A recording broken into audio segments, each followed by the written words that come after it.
जय जगन्नाथ नमस्कार फ्रेंड्स। जो मैंने ओडिशा स्टेट स्कॉलरशिप पोर्टाल 2025-26 शिक्षा वर्ष रे आवेदन करिसेंती सही छात्र छात्री मानक पई एक गुरुत्वपूर्ण अपडेट नहीं आछि। तो आपनक स्टेटस वर्तमान केउठी अछि, पेमेंट काहे कि फेल होउछि एवं काहे कि आपण मानकर जो एप्लिकेशनटा पुणी थरे प्रोविजनल अप्रूव टैब को जाउछि, ए सब विषय रे आमे डिटेल्स रे सविशेष आलोचना करबा। तेणु भिडियोटा को बिना स्किप करी शेष पर्यंत निहाती भाव में देखंतु एवं भिडियो रे नुआ थिले भिडियोटा गोटे लाइक करंतु एवं चैनल को सब्सक्राइब करी रखंतु। तो फ्रेंड्स सर्वप्रथम जो मैंने स्टेट स्कॉलरशिप पोर्टाल 2025-26 शिक्षा वर्ष रे आवेदन करिसेंती से माने निजर आईडी पासवर्ड देकी लॉगिन करंतु निजर स्टेटस को चेक करिया पई एवं एठारे आपण माने देखि पारिबे कि आपणकर फॉर्मटा केउ स्टेट रे अछि, आपणकर केउ स्तर रे अछि, सैंक्शन होइछि ना नाही, पेमेंटटा प्रोसेस हेउछि कि नाही सेटा आपण देखि पारिबे। तो स्टेटस रे काहे कि आसुछि परिवर्तन वर्तमान आमे देखिबा। तो अनेक छात्र छात्री देखुचंती जे तांकर एप्लिकेशनटा सैंक्शन बाय अप्रूव अथॉरिटी रो हठात पुणी जो प्रोविजनल अप्रूव को चली जाइछि। जेपरि आपण माने एठी देखि पारुचंती किछि एप्लिकेशन डिपार्टमेंट तरफ रो रिजेक्ट अनुसार पुणी थरे एठी प्रोसेस हेबा को जाउछि।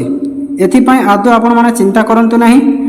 तो जदि आपण मानकर स्टेटसटा पेमेंट फेल्ड देखौछि तेबे यार मुख्य कारण होछि आपण मानकर जो आधार सेडिंग समस्या किंबा बैंक अकाउंट रे क्रेडिट लिमिट सेटा जदि आपण मानकर अधिका हे जाउछि तेबे आपण मानकर पेमेंटटा फेल्ड देखौछि। जदि एपरि होय तेबे तुरंत निज बैंक को जाई केवाईसी टा अपडेट करि नियंतु एवं आधार लिंक अछि कि नै सेटा मध्ये आपण चेक करि नियंतु।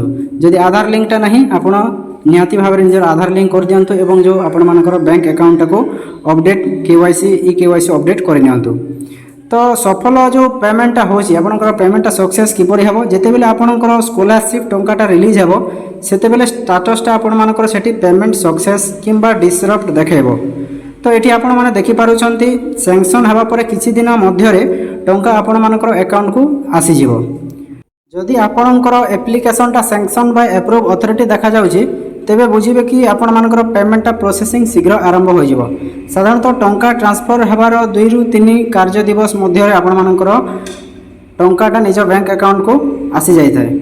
जो मानकर रिकमेंडेड बाय इंस्टीट्यूशनटा शो हेउछि से माने डिस्ट्रिक्ट लेवल रे चेक करि नियंतु एवं डीडब्ल्यूओ ऑफिस मध्य जाय कि निजर कंप्लेंट मध्य दे पारिबे। तो जो मानकर डिस्ट्रिक्ट अथॉरिटी किंबा ब्लॉक अथॉरिटीटा शो हेउछि से मानकर समस्त वेरिफिकेशनटा प्रोसेसटा कंप्लीट होई सारिछि एवं जो मानकर स्टेटस रे किछि चेंजेस होइछि पेमेंट प्रोसेस किंबा सैंक्शन बाय अप्रूव अथॉरिटीटा शो हेउछि से माने बहुत शीघ्र टंकाटा पाइ जिवे। सैंक्शन बाय अप्रूव अथॉरिटी माने है आपण मानकर जो डिपार्टमेंटल लेवल आपनकर डिपार्टमेंट तरफ रु सब वेरिफिकेशनटा कंप्लीट होई सारिछि, केवल आपण मानकर पेमेंटटा प्रोसेस हेबार बाकी अछि। देखंतु एठी देखि पारथि पेमेंट केबे सुधा मिलिबा कथा ना पेमेंट प्रोसेस रो 2 रु 7 दिन भीतर ही आपण मानकर टंकाटा मिली जाय थाए। जो मानकर दीर्घ दिन धरी पेमेंटटा प्रोसेस शो हेउछि आपण माने जुलाई फर्स्ट वीक सुधा आपण मानकर टंकाटा पाइ जिवे एवं जो स्टूडेंट्स माने प्रथम फेज टंका पाइ सारिछंती सेकंड फेज टंका मध्ये एठी पाइ जिवे। जो माने फर्स्ट फेज टंका पाइ नाहंती तेबे फर्स्ट फेज टंका मध्ये एठी पाइ जिवे। जुलाई स्टार्टिंग आपण मानकर जुलाई प्रथम सप्ताह भीतर ही टंका गुडा को पाइ जिवे। समस्त निज निजर स्टेटसटा सब बेले अपडेट करि रखंतु। डिवोटेड हवा परे आपण मानकर जो रिमार्क्स रे मध्ये आपण मेल करि पारिबे। केवल केतक एससी एसटी एससीबीसी पिला फर्स्ट फेज टंका मध्ये एठी पाइ नाहंती एवं सेमानकर मध्ये जून लास्ट डेट सुधा आपण मानकर सब टंका पाइबार संभावना रहुछि एवं जो पार्शियल पेमेंट स्टूडेंट माने मध्ये अछंती तो सेमानकर मध्ये पेमेंटटा जून शेष सुधा नहेले आपनकर जुलाई रो फर्स्ट वीक सुधा सब टंकाटा पाइ जिवे।